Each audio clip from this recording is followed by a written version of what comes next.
Well, if you see the kind of bubble we're at here, there's one thing missing, and it's maybe the voice of the people. And that's normally what you do in activism. You get people together to do a protest march. It's always a bit of the same. People running around with boards that nobody can really read and shouting slogans that you can't really understand.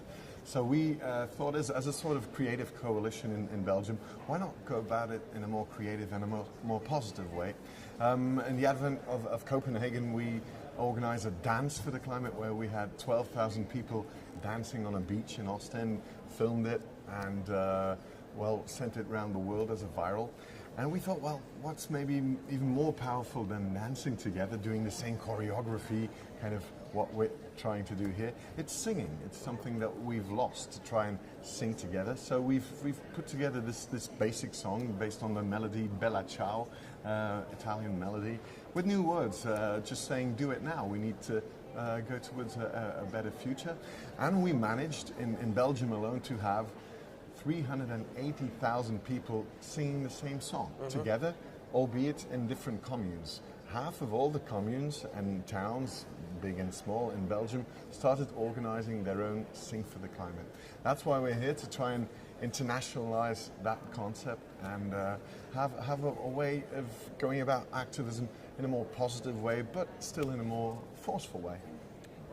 And once they've sung, are they going to do anything else? Are you confident that, once people have taken part in what does seem to be a very innovative scheme, but are they just going to go back home and say, fab, I've just sang a song and now I'm going to do what I did before? Yeah, no, good point. I think it works in two ways. Once you've gone to a demonstration, albeit, like, for example, you go to an apartheid demonstration, you will change. It will change you, and your own behavior will change. But also, I think that's what protest marches are all about. And they've brought down the Berlin Wall. They've changed the world of democracy.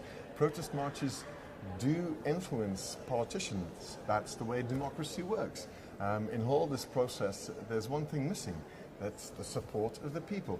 Suppose for one moment there was 380,000 people surrounding this building in Doha shouting, do it now, have climate measures now. It would radically change the atmosphere of people here, because you would feel that there is a necessity and people ask for a better future for their kids. So it is primarily a protest march, and, well, the new digital streets of Facebook, Twitter and mail are the new ways of protesting. So that's the cool thing about it.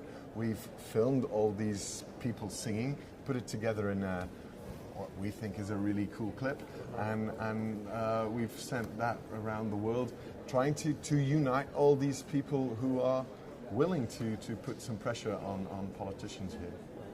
And I guess it's a fun way of engaging, particularly with young people. Education is so important to teach them about this issue. But are you do you sense that projects like this can raise more awareness of this issue? It doesn't seem to be, even in Europe, which is a sort of leader in terms of climate policy, and it doesn't seem to be that much public opinion supporting any action here. No, that's why we were flabbergasted, really, to see the kind of support we had. Belgium and Flanders, we're only 6 million people. If you have 380,000 people singing, that's quite a percentage of the population. So, yes, people are more aware of it than we think, and are more involved. Only, well, like protest marches have gone out of... They're a bit old-fashioned, maybe, and people don't seem to believe. And then it's a self-fulfilling prophecy when we say, well, people are only interested in their financial and economic crises surrounding them.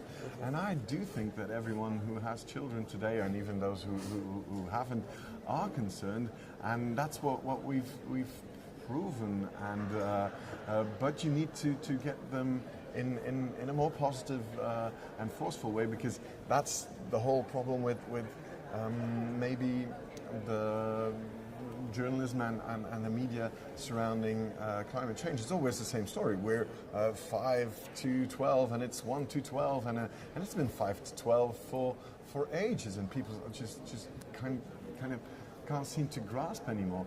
And maybe it's a all too simple message to say we need climate measures now, we need to build a better future. This is what we're basically singing. But sometimes you need, in the midst of this complexity, which I'm afraid nobody can understand anymore, it's important to have a forceful message that there are new solutions, and the problems are huge, but the solutions are as well.